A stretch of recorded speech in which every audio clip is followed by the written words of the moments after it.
unity with the Khrushchevite Revisionists in the struggle against Marxism-Leninism and the Revolution, the economic and political conditions which were created in Western Europe after the Second World War were even more favorable to the consolidation and spread of those mistaken opportunist views which had existed previously in the leaderships of the communist parties of France, Italy and Spain, and further encouraged their spirit of concessions to and compromises with the bourgeoisie.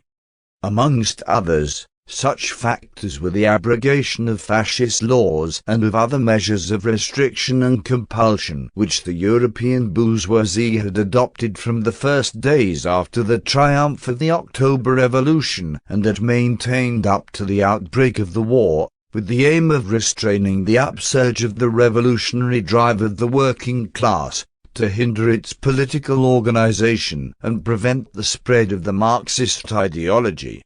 The re-establishment on a more or less extensive scale of bourgeois democracy, by completely legalizing all political parties except the fascist parties, permitting their unhindered participation in the political and ideological life of the country, giving these parties possibilities for active participation in the electoral campaigns, which were now held on the basis of less restrictive laws, for the approval of which the communists and other progressive forces had waged a long struggle, created many reformist illusions among the leaderships of the communist parties.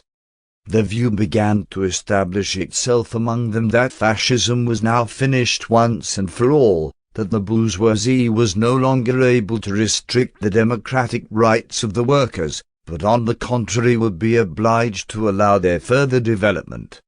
They began to think that the communists, emerging from the war as the most influential and powerful political, organizing and mobilizing force of the nation, would compel the bourgeoisie to proceed on the course of extending democracy and permitting the ever greater participation of working people in running the country, that through elections and parliament they would have possibilities to take power peacefully and then go on to the socialist transformation of society.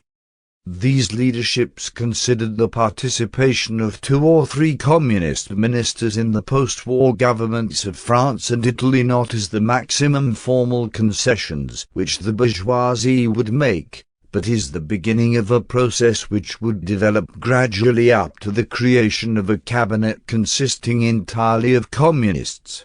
The development of the economy in the West after the war also exerted a great influence on the spread of opportunist and revisionist ideas in the communist parties. True, Western Europe was devastated by the war, but its recovery was carried out relatively quickly. The American capital which poured into Europe through the Marshall Plan made it possible to reconstruct the factories, plants, transport and agriculture so that their production extended rapidly. This development opened up many jobs and for a long period, not only absorbed all the free labor force, but even created a certain shortage of labor. This situation, which brought the bourgeoisie great super profits, allowed it to loosen its purse strings a little and soften the labor conflicts to some degree. In the social field, in such matters as social insurance, health, education, labor legislation, etc., it took some measures for which the working class had fought hard. The obvious improvement of the standard of living of the working people in comparison with that of the time of the war and even before the war, the rapid growth of production, which came as a result of the reconstruction of industry and agriculture and the beginning of the technical and scientific revolution, and the full employment of the workforce, opened the way to the flowering amongst the unformed opportunist element of views about the development of capitalism without class conflicts, about its ability to avoid crises, the elimination of the phenomenon of unemployment, etc. That major teaching of Marxism-Leninism, that the periods of peaceful development of capitalism become a source for the spread of opportunism, was confirmed once again. The new stratum of the worker aristocracy, which increased considerably during this period, began to exert an ever more negative influence in the ranks of the parties and their leaderships by introducing reformist and opportunist views and ideas.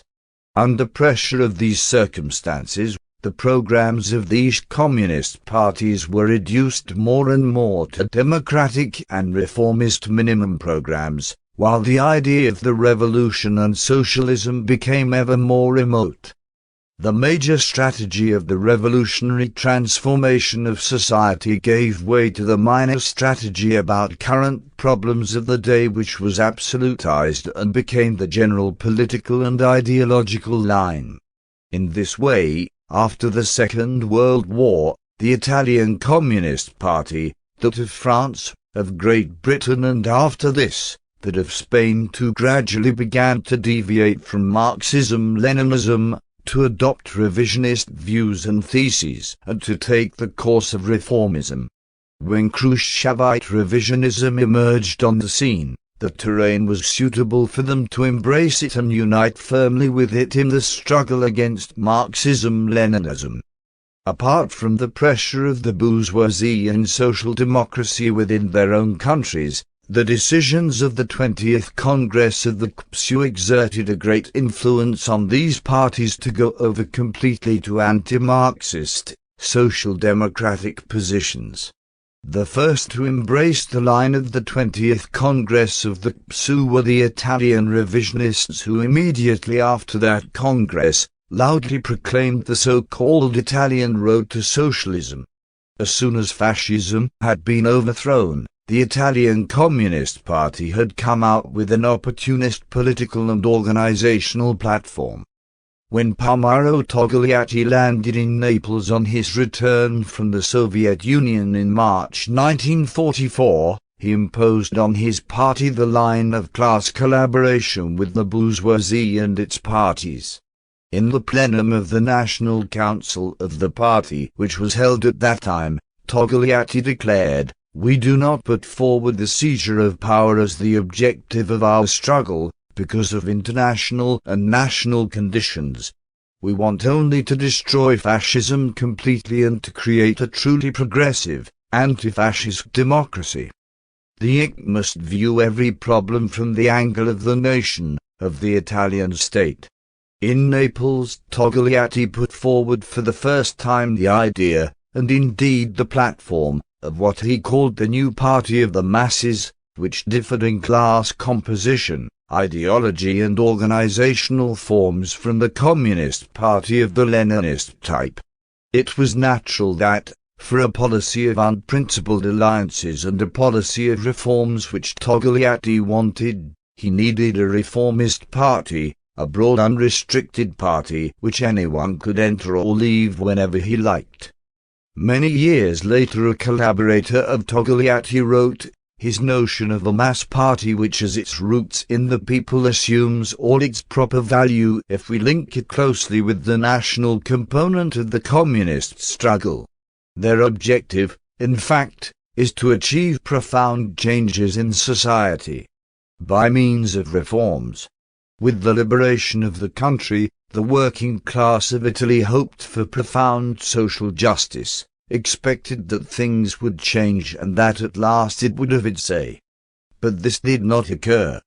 And this was because of the organization and management of the life of the country by the different bourgeois parties, including the Communist Party.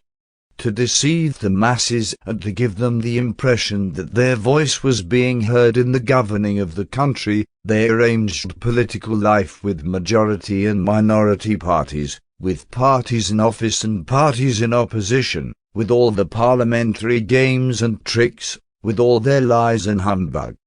At first the Italian Communist Party received two unimportant portfolios, which the big bourgeoisie allowed it within the democratic game, in order to strengthen its position, restore its army, the police and all the network of suppression, and in order to use the presence of communists in the government to strangle and paralyze any tendency of the working class and the Italian people to settle accounts with those who exploited them, oppressed them and sent them to rob other peoples of their freedom, leaving the bones of their sons in Abyssinia, Spain, Albania and the Soviet Union. Then, in May 1947, when they no longer wanted them, the bourgeoisie threw the communist ministers out of the government. The possible danger of an attack by the workers had been averted. The working class had been lined up, incorporated in different unions according to party colors, and thus the struggle for votes, the parliamentary struggle, began. After the 20th Congress of the Communist Party of the Soviet Union, Togliatti and the Italian Communist Party publicly proclaimed their old revisionist stands. Not only did they approve every sign of liberalism which came from Moscow, but they raced ahead so fast that they put the Khrushchevite Revisionists in difficulties, and thus the Italian Communist Party began to become a worry to them.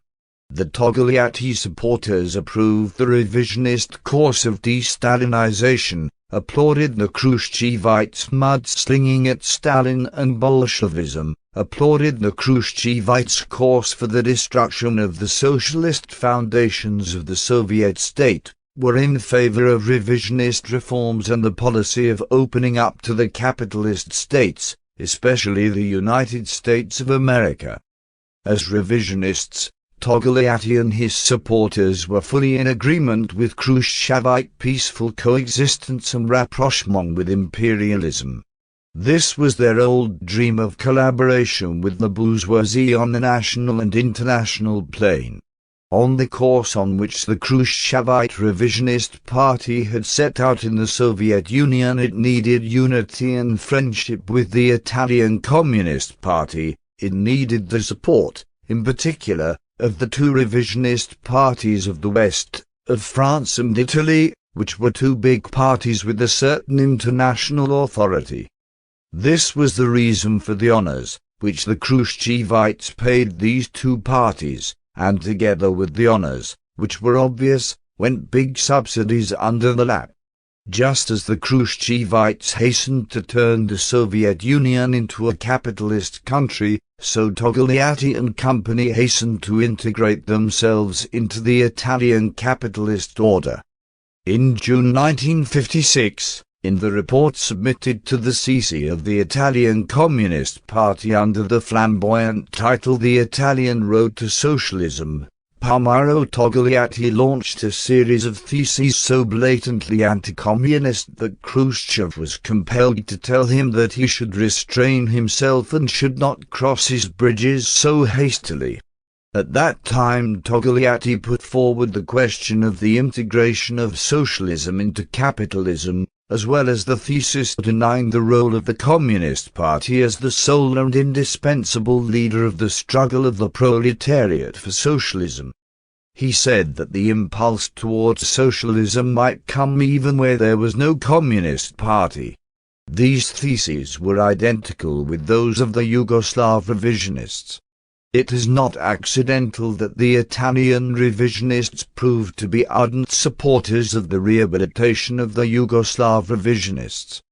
Togliatti personally went to Yugoslavia to bend the knee to Tito and to help make him acceptable in the international communist movement. The Italian Communist Party and Togliatti spoke out against Moscow being the only center of international communism.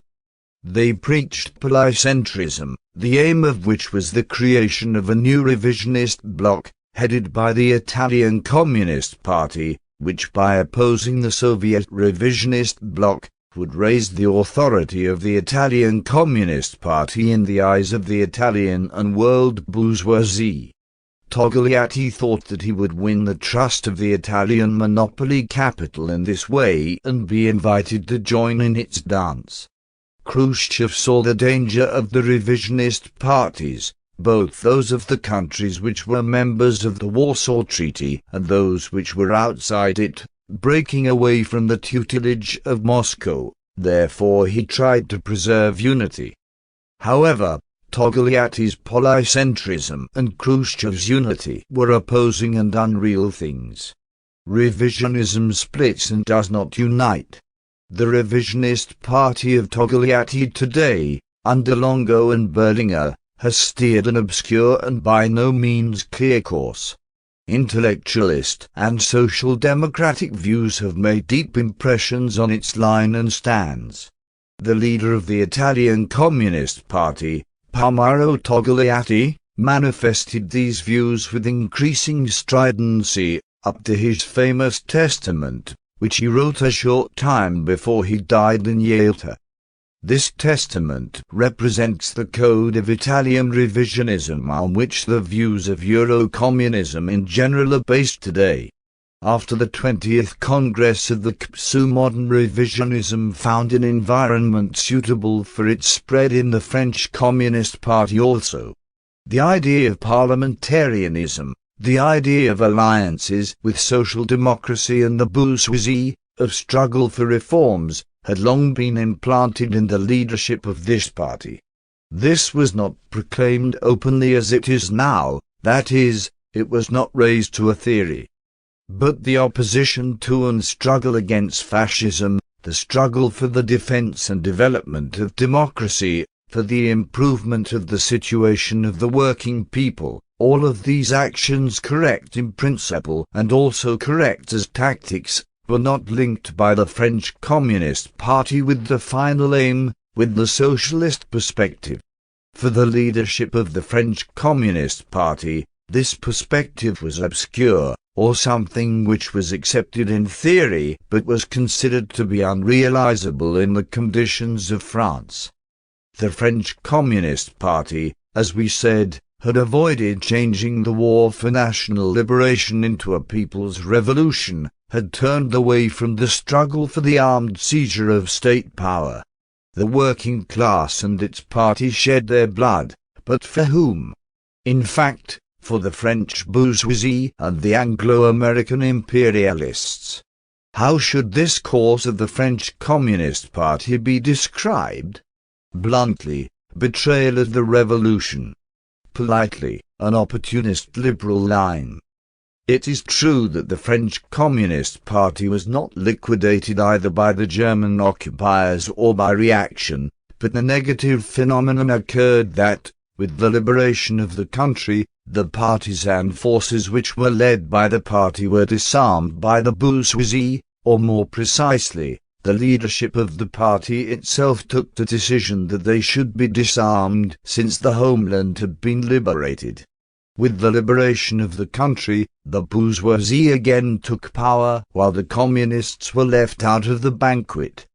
The victor's carriage was prepared for de Gaulle, who was proclaimed saviour of the French people. To avoid the resistance and strikes of disillusioned and revolted workers, de Gaulle summoned Maurice Thérèse and one or two other communists to the government. The Communist Party paid for this place at the bottom of the table which the bourgeoisie gave it, by adopting stands contrary to the interests and will of the French working class. One mistake inevitably leads to another. Dizzy with the electoral success which they achieved in the elections of November 10, 1946, where the Communists and Socialists won the absolute majority of seats in the National Assembly, the leaders of the French Communist Party went even further down the road of reformism. Precisely at this time Maurice Thérèse gave an interview to the correspondent of the British newspaper The Times, in which he said that the development of democratic forces throughout the world and the weakening of the capitalist bourgeoisie after the Second World War induced him to envisage for France the transition to socialism on roads other than those which the Russian communists followed 30 years ago. In any case, the road can be different for each country. M. Thérèse, The Sons of the People, Paris 1960. Perhaps this road to socialism, about which Thérèse spoke at that time, was not exactly the Khrushchevite road, the contours of which were laid out later. But in any case the different road, which Thérèse sought then, was not that of the revolution. The French bourgeoisie and American imperialism did not allow Thérèse and the leadership of the French Communist Party to live long with their dreams of the parliamentary road to socialism. Not much later, through a simple decree of the socialist premier of that time, Ramadia, the communists were thrown out of the government. At its meeting in October 1947, the Central Committee of the French Communist Party was obliged to make self-criticism about its mistaken stands and actions at that period, about its incorrect evaluation of the situation, the ratio of forces, the policy of the Socialist Party, etc. Thus, beginning from the end of 1947, the French Communist Party began to see certain questions more correctly. It raised the working class in important class battles and big strikes, which had a pronounced political character, especially those of the years 1947 and 1948, which caused panic among the French bourgeoisie. At that time the French Communist Party fought against the martialization of France and the warmongering policy of American imperialism. It opposed the establishment of American bases in France and rose against the new colonial wars of French imperialism. The party called on the working class to oppose the colonial war in Vietnam, not merely with propaganda, but also with concrete actions. In this struggle the French working class produced from its ranks such heroes and heroines as Raymond Dien, who lay down on the rails to stop a train loaded with arms for Vietnam. The French Communist Party took an active part in the meeting of the Information Bureau, which examined the situation in the Communist Party of Yugoslavia. It condemned and sternly denounced the betrayal by Tito and his group.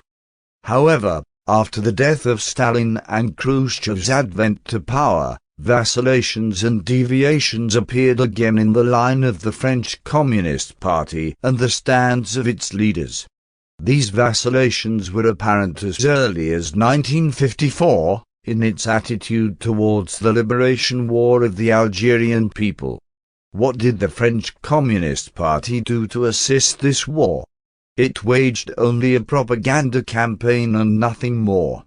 It was its duty to display its internationalism towards the liberation war of the Algerian people in deeds, because in this way it would have fought for the freedom of the French people too. It did not do this because it was guided by opportunist and nationalist stands. The French Communist Party went even further. It stopped the Communist Party of Algeria from taking part in the war. The facts show that when the flames of the National Liberation War were sweeping Algeria, the Algerian Communists did nothing, while the General Secretary of the party, Labi Bouhali, went skiing and broke his leg in the Tatra Mountains of Czechoslovakia. When Khrushchev and the Khrushchevites began their activity to seize power and bring about the capitalist degeneration of the Soviet Union, when they launched their attack against Stalin at the 20th Congress, it seemed that, in general, the French Communist Party was opposed to Khrushchevite Revisionism and the Italian Communist Party. Apparently, Thérèse and the leadership of the French Communist Party regarded the changes which were taking place in the Soviet Union with suspicion. This could be seen in their stand towards the question of Stalin, when they did not associate themselves with Khrushchev's slanders. It was apparent at the time of the events in Poland and Hungary in 1956, when, in general, they maintained correct stands. However, after Khrushchev and his group liquidated Molotov, Malenkov, Kaganovich and others, after he consolidated his position in the party and the state and took the bit between his teeth, it was seen that the leadership of the French Communist Party headed by Thérèse was wavering. Little by little and from concession to concession, it went over from its anti-Khrushchevite position to the position of Khrushchev. Was this fortuitous? Was it an aberration by Thérèse? Was it a retreat on his part or on the part of Duclos and the other leaders in the face of the pressures, praises and blandishments of Khrushchev and his other putschist methods? Of course, those methods were used under their influence in the transition to, and later, the uninterrupted march of the French Communist Party towards revisionism. But these do not account for everything. The true causes must be sought within the French Communist Party itself, in its earlier stands, in its internal structure and organization, in its composition and in the external environment which exerted its own pressure on that party. The process of the descent of the French Communist Party into revisionism did not take place within one day. Quantity was transformed into quality over a relatively long period. The parliamentary reformist road, the Thérèse road of the extended hand, his admiration for and concessions to a series of intellectuals, some of whom were expelled after their betrayal, while others remained in the party, and developed defeatism, spreading all sorts of theories which distorted Marxism-Leninism, brought the French Communist Party to revisionist positions. The French Communist Party lived surrounded by a bourgeois, revisionist, Trotskyite, anarchist, political and ideological environment which beat ceaselessly at its walls, which penetrated them and caused the party great damage. Major international events also created great upheavals in the French Communist Party. The publication of Khrushchev's secret report against Stalin, which was exploited by all the European and world bourgeoisie, also created a turbulent situation in the French Communist Party. The stand which this party adopted towards events in Hungary and Poland encountered the stern opposition of the big bourgeoisie of France, the middle bourgeoisie, the liberal intellectuals, as well as opportunists outside and also inside the party. The events which occurred in France in connection with the war in Algeria also brought about that the old opportunist views and stands again came to the surface and became predominant in the French Communist Party. All these factors taken together transformed the French Communist Party from one of the parties with the greatest authority, as it had been known in the past, into a social democratic reformist revisionist party. In a word, the French Communist Party turned back to the former traditions of the old Socialist Party from which it had broken away at the Congress of Tours in 1920. One of the revisionist parties which has come out most fervently with the banner of Eurocommunism is the party of Carrillo. How did it come about that the Communist Party of Spain, a party which distinguished itself for its resolute stand at the time of the Popular Front and the Civil War, became united with the Khrushchevites and reached the state of corruption, degeneration and treachery it is in today? The changes did not and could not come about all at once, without a protracted process of decline and degeneration within the Spanish party and especially in its leadership. In the early years after the Second World War, the leadership of the Communist Party of Spain and the majority of its members were in France, where they lived a more or less legal life. The Spanish Republican government was in exile too. This was the time when the Communists were still in the governments of countries like France and Italy. The Spanish Communists, too, began to act like their French and Italian comrades. In 1946 the Spanish Republican government in exile was reformed in Paris. The Communist Party of Spain sent Santiago Carrillo as its representative to this government. When the Communist ministers were expelled from the governments in France and Italy in May 1947, the situation began to become difficult for the Communist Party of Spain and its cadres and militants, also. In August of the same year the Spanish Communists were expelled from the government in exile. The police searches, arrests and other measures against them began anew. The infiltration of French and Francoist police into the ranks of the Spanish communists and Democrats became more intensive. It became ever more difficult for the leaders and cadres of the party to stay and work in France. Therefore, they went to Prague, East Berlin, and other countries of people's democracy. Their exodus towards these countries more or less coincided with the time when the Khrushchevite revisionist scum began to surface in the Soviet Union and the countries of Eastern Europe. The meetings of the Political Bureau and the Central Committee of the party began to be held far away from Spain.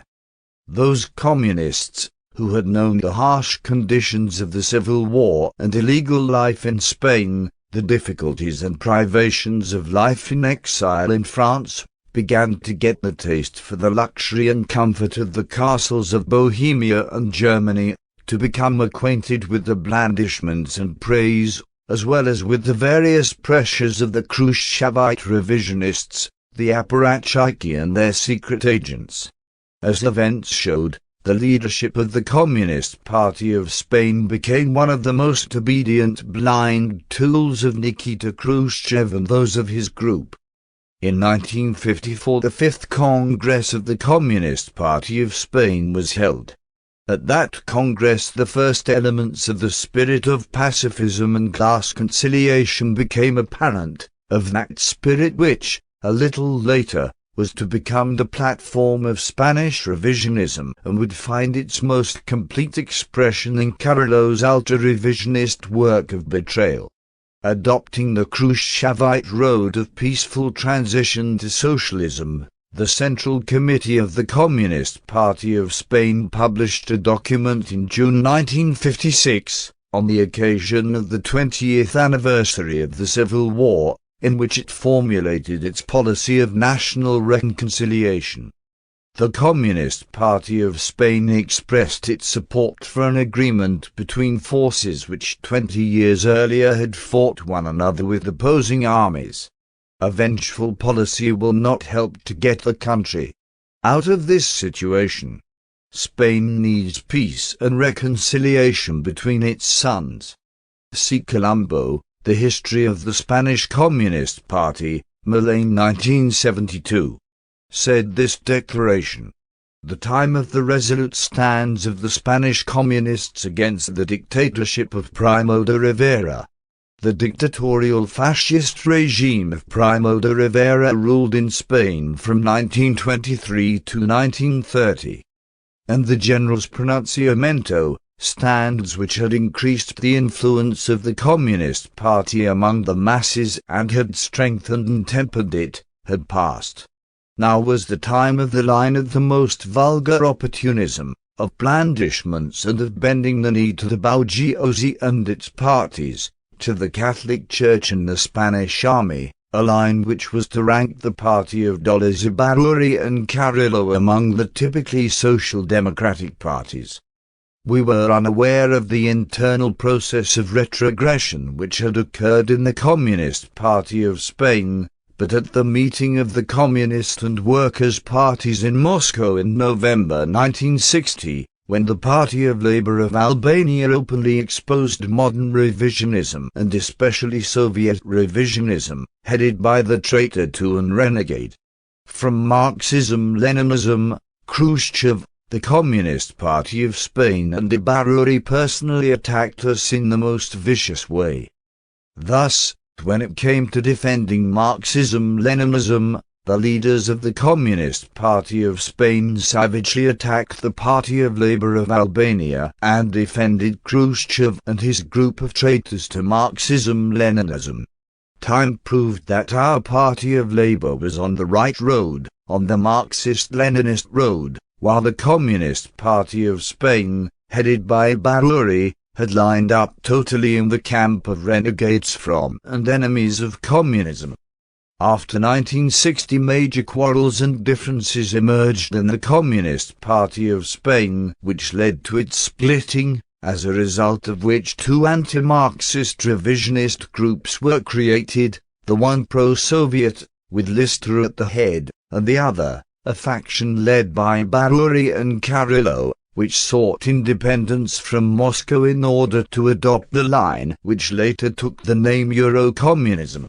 The line of Karillo became more and more identical with the line of the Italian Communist Party and that of the French Communist Party.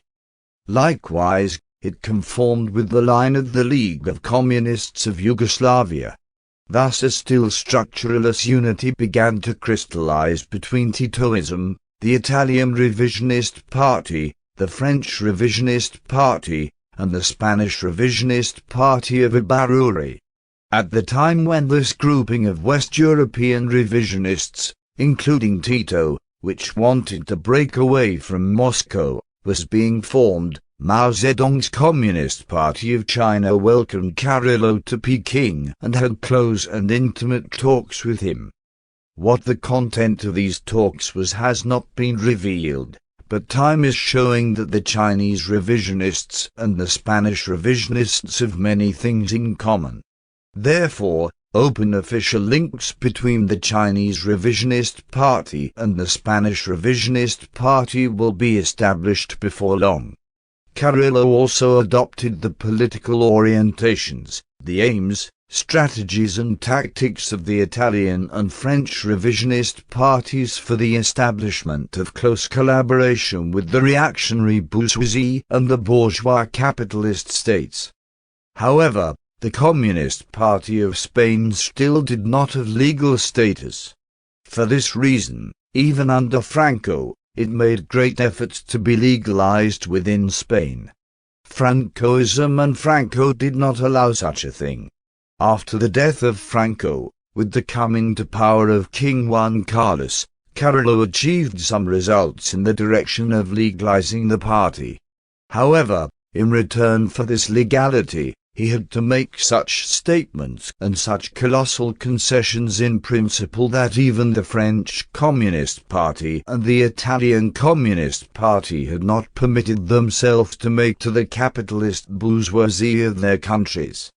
In order to return to Spain and legalize the party, Karillo agreed to recognize the regime of King Juan Carlos. Indeed, he went so far as to praise it and call it democratic, and accepted the monarchy and its flag. After this submission, the monarchists gave him carte blanche. The Communist Party of Spain was legalized. Karillo and Barury returned to Spain together with the whole herd of Spanish traitors. As soon as they returned to Madrid, the revisionist chiefs openly denied the Republic and declared that the Spanish War now belonged to history. Coalition with the other bourgeois parties and the struggle for participation in the government of the country was proclaimed as the foundation of their line. In the various elections which have been held in Spain, Karillo's party has not won more than 9% of the votes and has a few deputies in parliament. Karillo has described this as a great democratic victory which will change the face of Spain. But in fact, the Spanish revisionists can never clean up the face of Spain, because what Barury, Karillo and company have in their hands is not soap but tar. They have rejected the red flag of the revolution and have shamelessly trampled underfoot the blood of tens and hundreds of thousands of heroes of the Spanish War. In the reformist and opportunist transformation of the communist parties of the Western countries, the line which the Soviet revisionist leadership established in its relations with them played an important role. The aim of the Khrushchevite revisionists of the Soviet Union was to compel the revisionist parties of the different countries to follow them in the policy of establishing their social imperialist hegemony over the whole world. They demanded that these parties become their assistants in the fiendish activity they had engaged in. Naturally, the American imperialists and their allies could not approve the hegemonic and expansionist aims of the Soviet social imperialists. Nor could the revisionist parties of different countries agree with the Soviet policy. Urged by the bourgeoisie of their own countries, they began ever more openly to carry on separate activities independently of the revisionist party of the Soviet Union. One after the other, the revisionist parties of Western Europe, Latin America and Asia roused to a greater or lesser extent against the Khrushchevite Soviet hegemony, at the same time bringing out new anti-Marxist theories. The theories of the big revisionist parties of Western Europe, which took the name Eurocommunism, very quickly became the most complete and most publicized of these theories. As soon as it emerged on the scene, Eurocommunism, like Titoite and Khrushchevite revisionism, began a frontal struggle against Marxism-Leninism, with the aim of revising and discrediting its fundamental principles in the eyes of the workers.